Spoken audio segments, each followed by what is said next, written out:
लेकिन उसका जो लास्ट जो मंत्र है वो अग्नि देवता के लिए उच्चारित किया जाता है। तो यागों में जो आहुति दी जाती है वो खड़े होकर दी जाती है, और वो अश्वमेध याग है उसको केवल राजा लोग ही कर सकते हैं। जो तेज दौड़ने वाला हो और जो हेल्दी हो, जो स्वस्थ हो, और उसका रंग कैसा होना चाहिए, आगे से तो काला और पीछे से सफेद, और उसके मस्तक पर त्रिपुंड होना चाहिए। ऐसे घोड़े का चयन करके गार्हपत्य अग्नि के पास लाया जाता है। नमस्ते, मैं डॉक्टर मीनाक्षी उपाध्याय तिवारी आप सबका अपने YouTube चैनल ज्ञान पथ में स्वागत करती हूँ। जैसे कि पिछले वीडियो में मैंने चर्चा की थी यज्ञ संस्था के बारे में, यज्ञों के भेद के बारे में, उसी टॉपिक को कंटिन्यू करते हुए आज मैं चर्चा करूंगी सोम यागों के बारे में। तो चलिए स्टार्ट करते हैं एक छोटी सी चर्चा। सोम याग क्या है?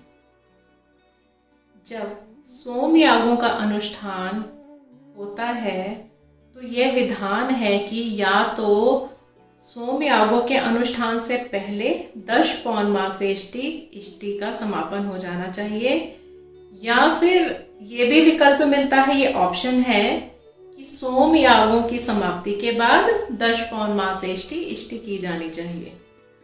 ऐसा क्यों? क्योंकि सोम याग तो अलग है और जो 10 पौर्णमासेष्टि है वो हविर यज्ञों के अंतर्गत आती है। ऐसा इसलिए कि जो 10 पौर्णमासेष्टि इष्टि है वो सभी यज्ञों की प्रकृति है। कहने का मतलब है कि जितने भी यज्ञ हैं वो 10 पौर्णमासेष्टि के रूल्स को फॉलो करते हैं।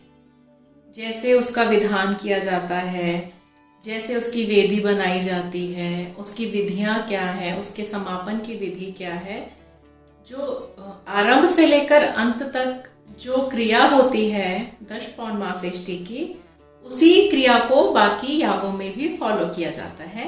इसलिए सोम यागों के अनुष्ठान से पहले या उसके बाद 10 पौर्णमासेष्टि इष्टि करने का नियम है।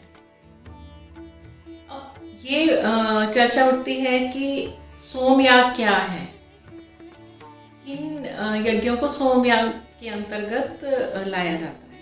तो चलिए चर्चा करते हैं। जिन यागों में जो मेन पदार्थ है, जो आहुति देने के लिए जो मुख्य पदार्थ है वो सोम रस होता है, जिन यागों में आहुति के लिए सोम रस का प्रयोग किया जाता है वो याग सोम यागों के अंतर्गत आते हैं। अब सोम रस क्या है? सोम लता, लता कहते हैं एक क्रीपर को। एक क्रीपर है जिसका नाम है सोमलता, उसके पत्ते और उसके जो ट्विग्स हैं, टहनियाँ को तोड़ के उनको क्रश किया जाता है, कूटा जाता है, और उनका एक्सट्रैक्ट निकाल कर जो एक्सट्रैक्ट होता है वो यज्ञों में अर्पित किया जाता है। जो सोम रस है वो यज्ञों में अर्पित किया जाता है, तो उसे हम सोम रस कहते हैं। लेकिन भारत में सोम लता आजकल नहीं मिलती है, तो शास्त्रों में ये विधान है कि हम सोमलता की जगह पुतीक लता के जो पत्तियां और उसकी टहनियों का एक्सट्रैक्ट जो है उसका रस निकाल सकते हैं, और विधान यही है कि पुतीक लता के रस से सोम यागों का यजन किया जाना चाहिए। जब सोम यागों का यजन किया जाता है तो उसमें कुल 16 ऋत्विज बैठते हैं। वैसे तो हर वेद का एक एक ऋत्विज होता है, लेकिन चारों वेद के 4 ऋत्विज और उनके साथ उनके जो शिष्य हैं, उनके सहयोगी 4 हर वेद से बैठते हैं, तो 16 हो जाते हैं। जो सोम याग है वो एक दिन में भी संपन्न किए जा सकते हैं, 1 से 12 दिन के बीच में भी संपन्न किए जा सकते हैं, और कई वर्षों तक भी संपन्न किए जा सकते हैं, क्योंकि जो कई वर्षों तक चलते रहेंगे उनका समापन भी देर में होगा। तो जो कई वर्षों तक याग चलते हैं उनको हम सत्र कहते हैं। अब हम डिस्कशन करते हैं कि कौन कौन से जो यज्ञ हैं वो सोम यागों के अंतर्गत आते हैं। उसमें जो पहला यज्ञ है वो है अग्निष्टोम। अग्निष्टोम जब यजन किया जाता है उसकी बाकी प्रक्रिया तो 10 पौर्णमासेष्टि की तरह है, लेकिन उसका जो लास्ट जो मंत्र है वो अग्नि देवता के लिए उच्चारित किया जाता है। तो इसलिए इस मंत्र का जो इस यज्ञ का जो नाम है अग्निष्टोम पड़ा। यागों में जो आहुति दी जाती है वो खड़े होकर दी जाती है, और होम में जो आहुति दी जाती है वो बैठ के दी जाती है और उसमें स्वाहा शब्द का उच्चारण किया जाता है। लेकिन जब यागों में आहुति दी जाती है खड़े होकर, उसमें औखट शब्द का उच्चारण किया जाता है। अब इसके बाद चर्चा करते हैं हम अगले सोम याग की, जो है अश्वमेध सोम याग। जो अश्वमेध याग है उसको केवल राजा लोग ही कर सकते हैं।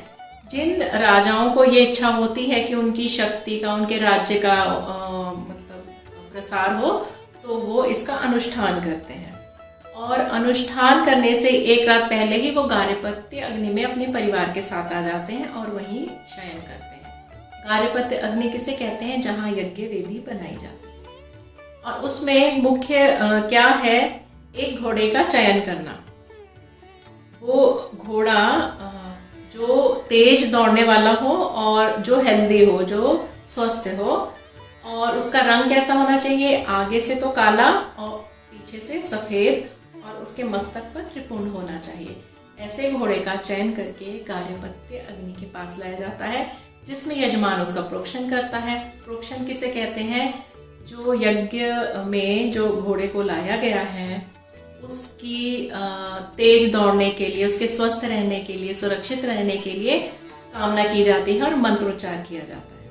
उसके बाद जो घोड़ा है वो 400 लोगों के संरक्षण में छोड़ दिया जाता है। जब घोड़ा छोड़ दिया जाता है तब राजा उसी गार्हपत्य अग्नि के पास रहते हैं और 3 दिन तक सावित्री याग चलता है। और उसके बाद जो पुराने राजाओं की कहानी और कथाओं का वर्णन किया जाता है।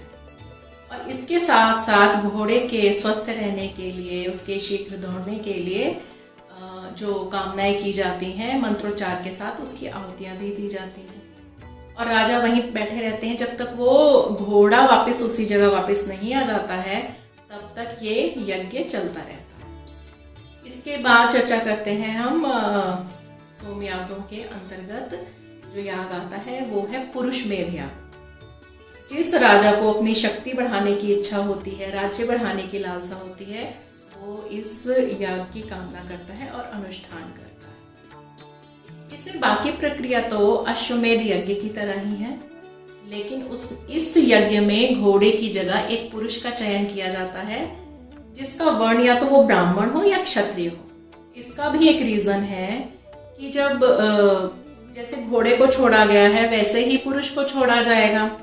अगर किसी ने पकड़ लिया और युद्ध के लिए ललकारा तो ब्राह्मण अपनी रक्षा कर सकता है, क्योंकि उसको युद्ध कला का ज्ञान है। वही युद्ध कला वो आगे अपने शिष्यों को देते हैं। और जो क्षत्रिय होते हैं उनका तो काम ही युद्ध करना होता है। तो आत्मरक्षा के लिए या तो ब्राह्मण वर्ण चुना जाता है या फिर क्षत्रिय वर्ण चुना जाता है। जब वो पुरुष उस यज्ञ के स्थल पर घूमकर वापस आता है और जिस राजा ने ये कामना की होती है कि उसको पुरुषमेध यज्ञ करना है, उस पुरुष के वापस आने पर वो राजा संन्यास ले लेता है। ये विधान है, ये इस यज्ञ का नियम है। अब आगे चर्चा करते हैं राजसूय यज्ञ की। जो राजसूय यज्ञ है ये विशेषतः इंद्र और वरुण के लिए अभिषेक किया जाता है। लेकिन इसका इतिहास ये है कि इस यज्ञ को केवल भरतवंशी ही अनुष्ठान कर सकते हैं, या तो कुरुवंशी या फिर पांचाल देश के पांचालवंशी। महाभारत में भी वर्णन है कि राजा युधिष्ठिर ने राजसूय यज्ञ का अनुष्ठान किया। सो फ्रेंड्स, ये थी चर्चा सोम यागों के बारे में। इसी टॉपिक को कंटिन्यू करते हुए हम चर्चा करेंगे हविर यज्ञों के बारे में। हाँ, लेकिन तब तक मेरा चैनल लाइक करना, सब्सक्राइब करना, शेयर करना मत भूलिएगा। फिर मिलेंगे इसी टॉपिक को कंटिन्यू करते हुए। जय श्री कृष्ण।